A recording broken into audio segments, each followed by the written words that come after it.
नमस्कार, स्वागत है आपका। मैं हूं आपके साथ सुमित शर्मा। बात करेंगे सीएम शिवराज सिंह चौहान की, जिन्होंने मंदसौर जिले के गरोठ में बीजेपी प्रत्याशी चंद्र सिंह सिसोदिया के समर्थन में एक चुनावी सभा को संबोधित किया, जहां उन्होंने जनता से चुनावी वादे भी किए। मुख्यमंत्री ने कहा कि जिनका प्रधानमंत्री आवास में नाम नहीं आया है और जिनके कच्चे मकान हैं, उन्हें मुख्यमंत्री लाडली बहना आवास योजना में पक्के मकान दिए जाएंगे। सीएम शिवराज ने कहा कि जैसे बच्चा रोता है तो माँ कहती है कि टॉफी ले लो, मैं कहता हूँ कि पढ़ ले मेरे भांजे, मैं तुम्हें स्कूटी दूंगा, लैपटॉप दूंगा।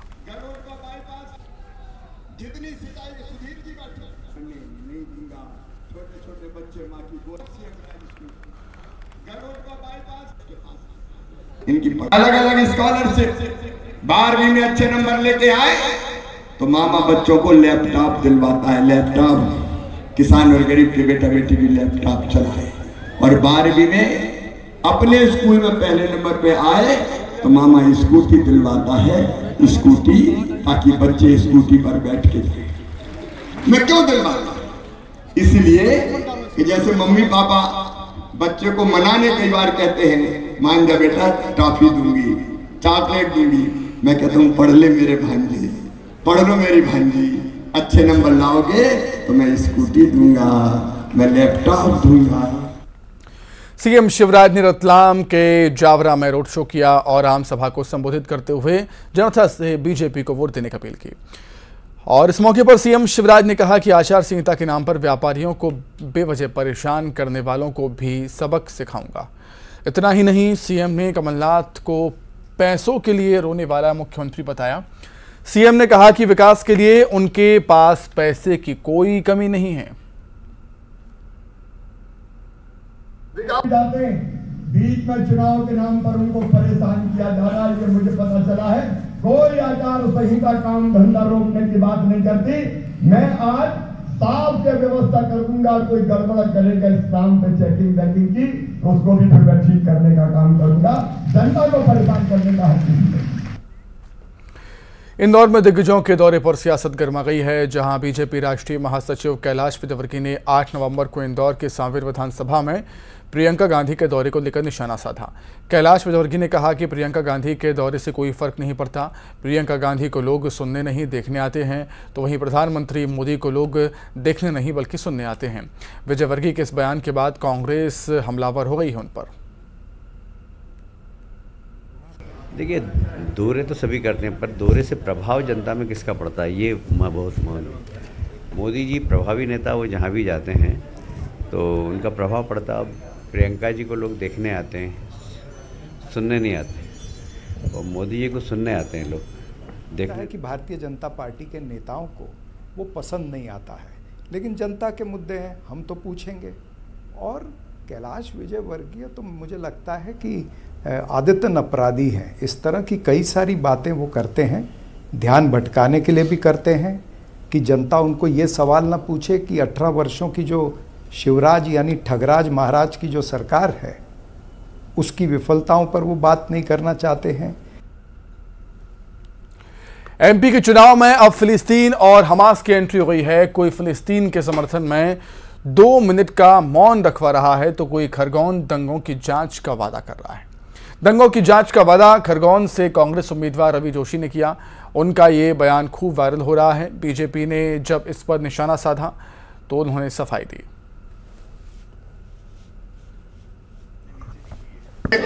जिस दिन काउंटिंग होगी, जिस दिन 3 तारीख को काउंटिंग होगी और शाम तक सरकार कांग्रेस की बनेगी, तो खरगोन दंगे की जांच के आदेश भी करा दिए जाएंगे। जो दोषी अभी बाहर घूम रहे हैं, उन पुलिस के अधिकारियों पे भी कार्रवाई करेंगे। भाजपा के मीडिया प्रभारी तो इसे दिन भर झूठे वीडियो डाल लेते रहेंगे, बहुत पुराना वीडियो है। और दूसरा एक वीडियो है, उसमें मैंने बड़े स्पष्ट रूप से बोला है कि उस जो खरगोन पे कलंक लगा है, उस कलंक के दौरान जो प्रशासनिक के पुलिस अधिकारी प्रशासनिक थे, उनके खिलाफ हम जांच कराएंगे। इसकी बैठक में जाते हैं, वहाँ खुलेआम कहते हैं टेंशन देने का लेने का नहीं। 3 दिसंबर को सरकार बनेगी, उसी दिन खरगोन दंगे की जांच कराएंगे, किसी भी पुलिस अधिकारी को छोड़ेंगे नहीं। तो कौन से दंगे की जांच कराने की बात कर रहे हैं? और पुलिस अधिकारियों को धमकाना आचार संहिता के उल्लंघन की श्रेणी में आता है। वहीं उनकी सुपुत्री का भी एक सोशल मीडिया पर वीडियो वायरल हो रहा है जिसमें वो फिलिस्तीन के समर्थन में 2 मिनट का मौन रखा रही। अरे खरगोन में फिलिस्तीन का क्या काम? यदि आपको देश की चिंता है और बेगुनाहों की चिंता है तो मणिपुर को लेकर मौन रखाते, खरगोन की किसी घटना को लेकर मौन रखाते। कांग्रेस ने बीजेपी प्रत्याशियों पर महिलाओं को साड़ियों का प्रलोभन देने के आरोप लगाए। कांग्रेस विधायक और विधानसभा 1 के प्रत्याशी संजय शुक्ला ने बीजेपी उम्मीदवार कैलाश विजयवर्गीय पर कार्यक्रम में भीड़ जुटाने के लिए महिलाओं को साड़ी बांटने के आरोप लगाए हैं।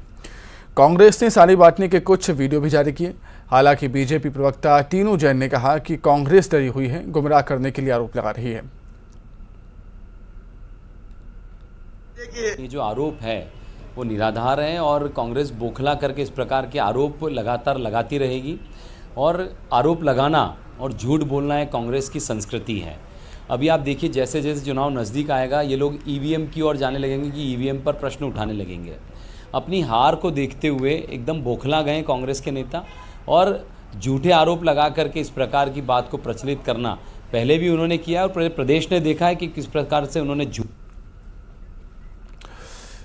अनूपपुर जिले में विधानसभा चुनाव के लिए ठीक 16 दिन के बाद मतदान होगा, लेकिन यहां कांग्रेस संगठन में आपसी फूट की वजह से लगातार राजनीतिक उठापटक जारी है। टिकट न मिलने से नाराज मध्य प्रदेश कांग्रेस कमेटी के महामंत्री विश्वनाथ सिंह कुंजाम ने पार्टी के सभी पदों से इस्तीफा देते हुए बीजेपी ज्वाइन कर ली।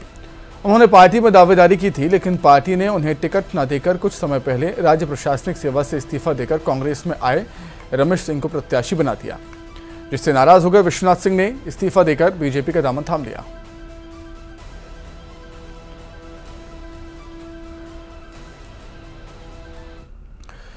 मध्य प्रदेश में विधानसभा चुनावों को लेकर कांग्रेस और बीजेपी ने सेंधमारी की सियासत भी शुरू कर दी। दतिया में कांग्रेस को झटका लगा है तो सीहोर, रीवा और हरदा में बीजेपी नेता कांग्रेस में शामिल हो गए।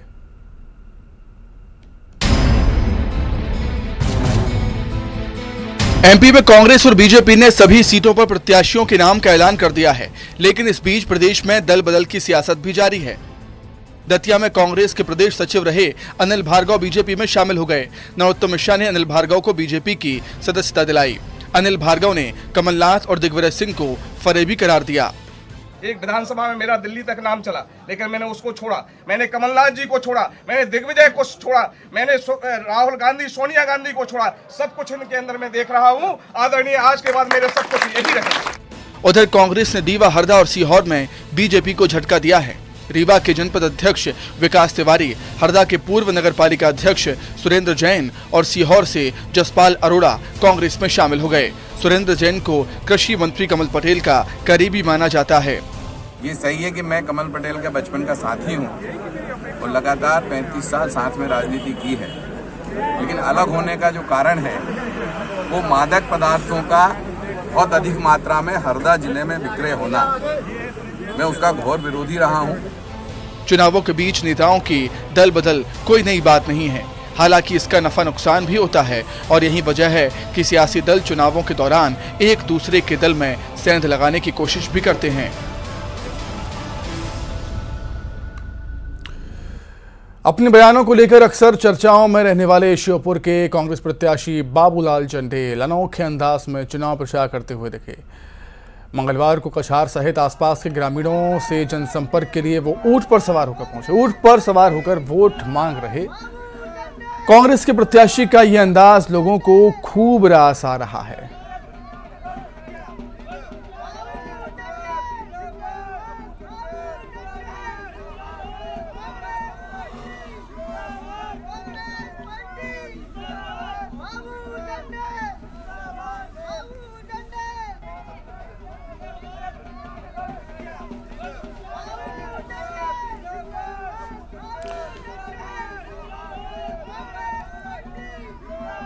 तो वोट के वास्ते प्रचार के अनोखे रास्ते, अलग अलग तरीके से प्रत्याशी चुनाव प्रचार कर रहे हैं, वोट की जनता से अपील कर रहे हैं, जनता को रिझाने की कोशिश है अलग अलग अंदाज में। छत्तीसगढ़ विधानसभा चुनाव की तैयारी पर उप मुख्य निर्वाचन पदाधिकारी यूएस अग्रवाल ने प्रेस कॉन्फ्रेंस कर कई मामलों पर जानकारी दी, जिसमें उन्होंने बताया कि कुल 1219 अभ्यर्थियों ने नामांकन दाखिल किया, जिनमें से 139 अभ्यर्थियों के नामांकन निरस्त हो गए। मतदान के लिए 24,128 मतदान केंद्र बनाए गए हैं। वहीं चुनाव की वजह से बरती जा रही सख्ती के दौरान 39 करोड़ रुपए से ज्यादा कैश, गहने और दूसरे सामान जब्त किए गए। विधानसभावार सूची हमने शेयर की है आरओ साहब के साथ, वो आपसे शेयर कर लें।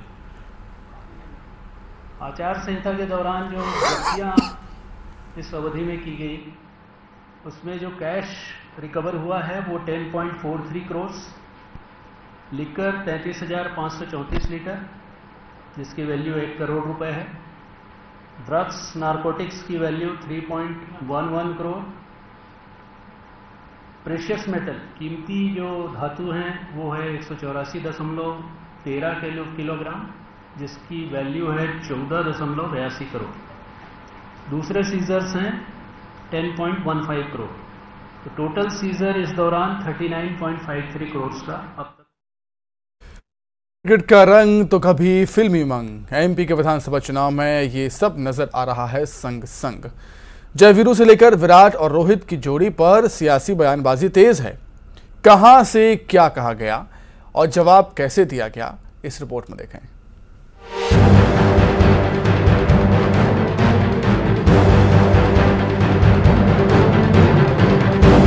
वैसे तो मध्य प्रदेश में होने जा रहे विधानसभा के चुनाव के लिए मुद्दे बहुत, नेताजी जाने कहां से और कौन कौन से मुद्दे अपने पिटारे में भरे हुए हैं, लेकिन फिर भी इन सबसे इतर जय वीरू की बात अगर इस सियासी संग्राम में होने लगे तो मामला दिलचस्प हो जाता है।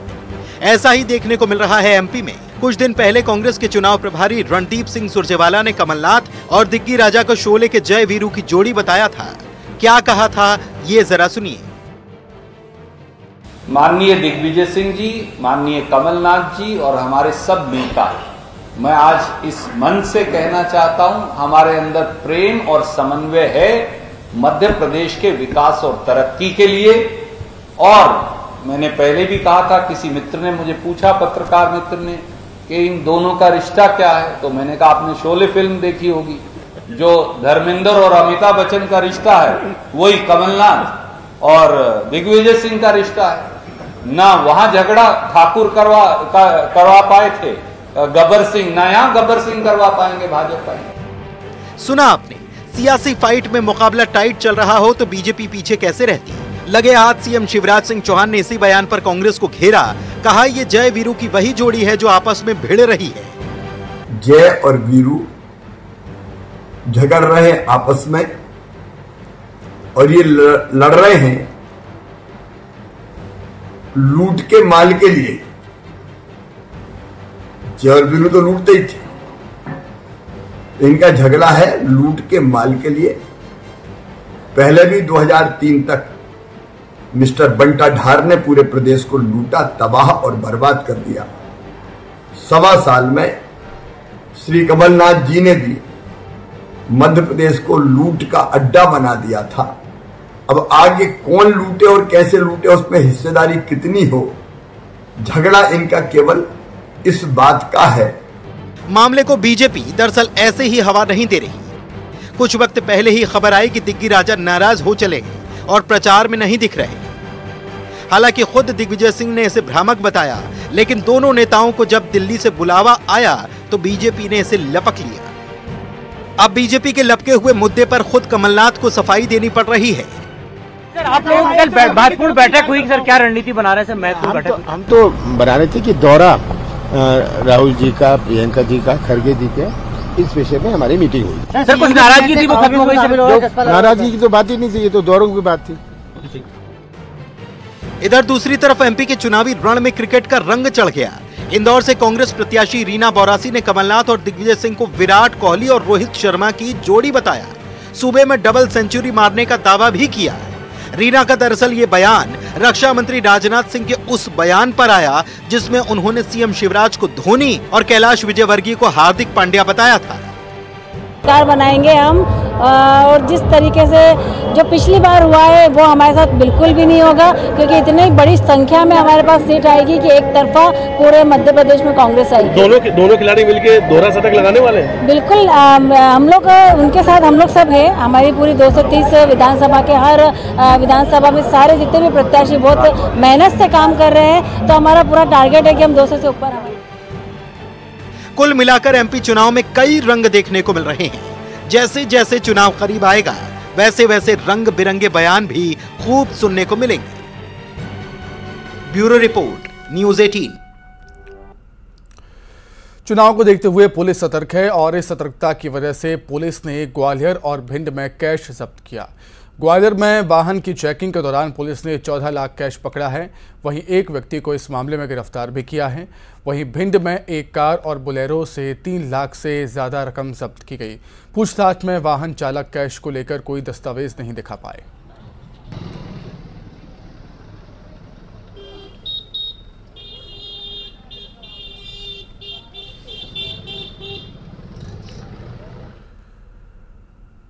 बात करेंगे मुरैना की, जहां बाल संप्रेक्षण गृह में बंद बाल अपचारियों के बीच झगड़ा हो गया। जब गेट खोलकर वहां तैनात एसएएफ के गार्ड पहुंचे तो एक साथ 10 से 12 किशोरों ने उन पर गमलों से हमला कर दिया। इस बीच दोनों ही गार्डों को चोटें आई हैं। गार्ड इनकी मंशा समझ गए और गेट बंद कर दिया, जिससे अपचारी भाग नहीं सके। बताया जाता है कि इस बीच 2 गार्डों के साथ 4 किशोरों को भी चोटें आईं। सूचना मिलने पर कोतवाली और स्टेशन रोड थाना पुलिस मौके पर पहुंची। एम्बुलेंस से घायलों को अस्पताल ले जाया गया।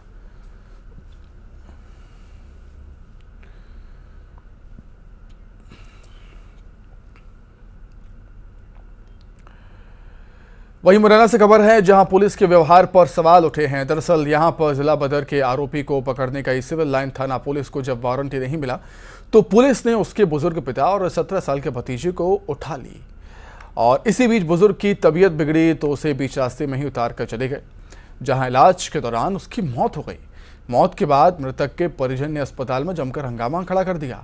मामले में पुलिसकर्मियों पर हत्या का मामला दर्ज करने की मांग भी की है। लगभग 3 घंटे तक हंगामा चलता रहा और 5 पुलिसकर्मियों को लाइन अटैच कर दिया गया है, जिसके बाद शव को पीएम के लिए भिजवा गया।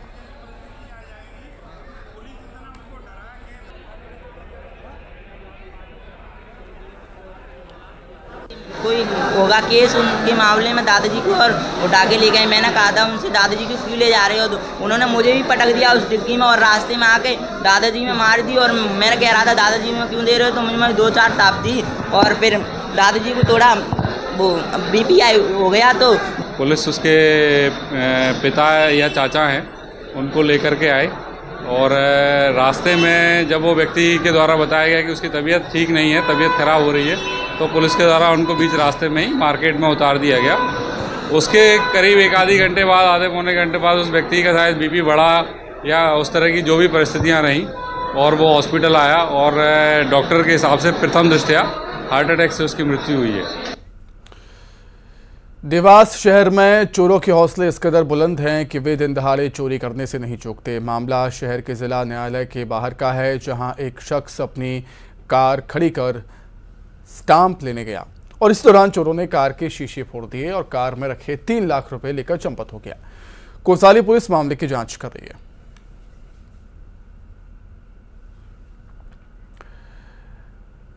मंदसौर पुलिस ने एक ऐसी लुटेरी गिरोह का पर्दाफाश किया जो ट्रैक्टर लूटते थे और बाद में उसे कंजरों को बेच देते थे। पुलिस ने ट्रैक्टर लूटने वाले गिरोह के 3 सदस्यों को गिरफ्तार किया है, जबकि 4 अभी भी फरार हैं। लुटेरे गिरोह ने 2 दिन पहले एक व्यक्ति की हत्या कर उसका ट्रैक्टर लूट लिया था। मंदसौर पुलिस अधीक्षक अनुराग सुजानिया ने बताया कि इस वारदात में शामिल आरोपियों को नाहरगढ़ पुलिस ने गिरफ्तार किया। रविवार की रात को मंदसौर के थाना नाहरगढ़ में एहरा और भाकर पिपले गांव के बीच में एक घटना घटित हुई थी, जिसमें कि एक ट्रैक्टर चालक को गोली मारकर उसका ट्रैक्टर लूट लिया गया था।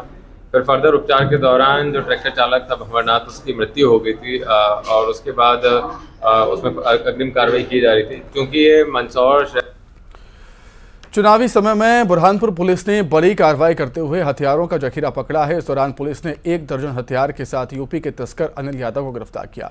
आरोपी तस्कर खकनार थाना क्षेत्र के पचौरी से हथियारों का जखीरा लेकर जा रहा था, जहां पुलिस ने कार्रवाई करते हुए आरोपी तस्कर को गिरफ्तार किया है। सूचना मिली थी कि व्यक्ति अवैध शस्त्रों को पचौरी से लेकर आ रहा है और वो अवैध गतिविधियों में उसका उपयोग करेगा। इस पर उसको घेराबंदी करके पकड़ा तो अनिल यादव नामक युवक पकड़ में आया, जो कि औरैया उत्तर प्रदेश का रहने वाला एक आपराधिक पृष्ठ का व्यक्ति है। उसकी तलाशी पर उससे 10 अवैध हाथ से निर्मित देसी पिस्टल उससे बरामद हुए।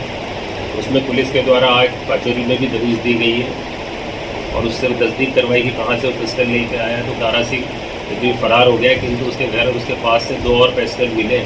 उस पूरे पचौरी के अलावा हम लोगों ने अलग अलग टीम बनाकर पूरे पचौरी गांव की भी सर्चिंग की है। हमारी गतिविधियाँ जारी हैं। शीघ्र ही हम दारा सिंह को भी पकड़कर एक सख्त कार्रवाई करेंगे। अगली खबर उज्जैन से, जहां 29 अक्टूबर को इंदौर जबलपुर पहुंची ट्रेन से एक मां अपनी 15 दिन की बच्ची को छोड़कर उतर गई। डिब्बे में बैठी दूसरी महिला ने बच्ची को गोद में उठा लिया और मां की तलाश में जुट गई, लेकिन काफ़ी देर होने के बाद जब बच्ची की मां नहीं लौटी तो महिला ने 182 नंबर पर जीआरपी पुलिस से मदद मांगी और भोपाल स्टेशन पर जीआरपी पुलिस और टीसी के हवाले बच्ची को कर दिया। साथ ही घटना की जानकारी उज्जैन जीआरपी पुलिस को दी। पुलिस के मुताबिक स्टेशन पर लगे सीसीटीवी में बच्ची की मां ट्रेन से नीचे उतरती हुई दिखाई दे रही है, लेकिन वापस ट्रेन में चढ़ती दिखाई नहीं दे रही। परसों की घटना है और परसों रात में महिला इंदौर से आई है, यहाँ तक अपन पहुँच गए हैं और इंदौर से आई नर्मदा से यहाँ पर उसने उज्जैन में अपने 15 दिन की बच्ची को छोड़ दिया। और चूंकि मुझे ऐसा लगता है कि 1.5 घंटा इंदौर से उज्जैन का सफ़र तय किया तो लोगों को भी थोड़ा विश्वास हो गया और फिर वो जब चली गई उसके बाद लोगों को समझ में आया तो भोपाल में उस बच्ची को जीआरपी थाने के सुपुर्द किया है और वहाँ से अपने पास 0 पे FIR हुई है और बच्ची का मेडिकल करा के भी मातृ छाया भोपाल में भी बच्ची। रिलायंस इंडस्ट्रीज मुंबई में कल भारत का सबसे लग्जरी मॉल जियो वर्ल्ड प्लाजा खोल रही है। यह मॉल मुंबई में बांद्रा कुर्ला कॉम्प्लेक्स में मौजूद है। रिलायंस इंडस्ट्रीज लिमिटेड की डायरेक्टर ईशा अंबानी की देखरेख में इस मॉल का संचालन होगा। ये मॉल सिर्फ दिखने में ही लग्जरी नहीं है, बल्कि यहाँ मिलने वाली चीज़ें भी काफ़ी लग्जरी होंगी। इस मॉल में कार्टियर, लुई विटो, वर्साचे, वैलेंटिनो, मनीष मल्होत्रा, अबुजानी, संदीप खोसला, पार्टीबर्न, गुच्ची जैसे तमाम महंगे ब्रांड देखने को मिलेंगे। लॉन्च को लेकर रिलायंस इंडस्ट्रीज लिमिटेड की डायरेक्टर ईशा अंबानी ने बताया कि जियो वर्ल्ड प्लाजा का मकसद दुनिया के बेस्ट ब्रांड्स को भारत में लाना है। इसके अलावा इसके जरिए भारत के शिल्प कौशल के ब्रांड्स को हाईलाइट भी किया जाएगा। और जियो वर्ल्ड प्लाजा का डिज़ाइन अमेरिका की मशहूर आर्किटेक्चर और डिज़ाइन फर्म TVS और रिलायंस टीम ने मिलकर तैयार किया है। संगमरमर से बने फर्श, ऊंची छतें और शानदार रोशनी से जगमग ये मॉल देखने में बेहद आकर्षक है। मॉल में शॉपिंग से लेकर मल्टीप्लेक्स, थिएटर और बेहतरीन रेस्टोरेंट भी शामिल हैं। प्लाजा का स्ट्रक्चर कमल के फूल और प्रकृति से प्रेरित है।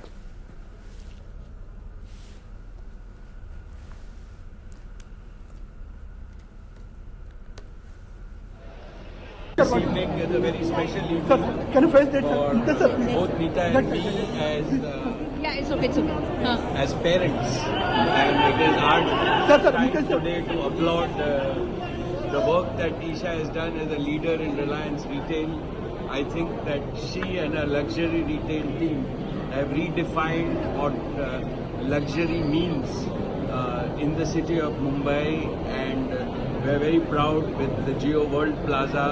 What the Reliance retail team under Isha's leadership has done makes me very proud. I'm sure it will make citizens of Mumbai and Indians very proud. And we wish her and the entire Reliance retail team all the very best. SBI card और Reliance retail के बीच एक अहम समझौता हुआ है। दोनों ने एक साथ मिलकर रिलायंस SBI कार्ड लॉन्च किया। इस कार्ड से खरीदारी पर यूजर्स को कई अहम फायदे मिलेंगे। ये कार्ड 2 वेरिएंट में लॉन्च किया गया है। कार्ड को रुपए प्लेटफॉर्म पर लॉन्च किया गया है। इस कार्ड पर यूजर्स के लिए 1 लाख रुपए से 3 लाख रुपए की लिमिट रखी गई है। कार्ड से खरीदारी पर कई तरह की स्कीम्स और बोनस का फायदा भी मिलेगा।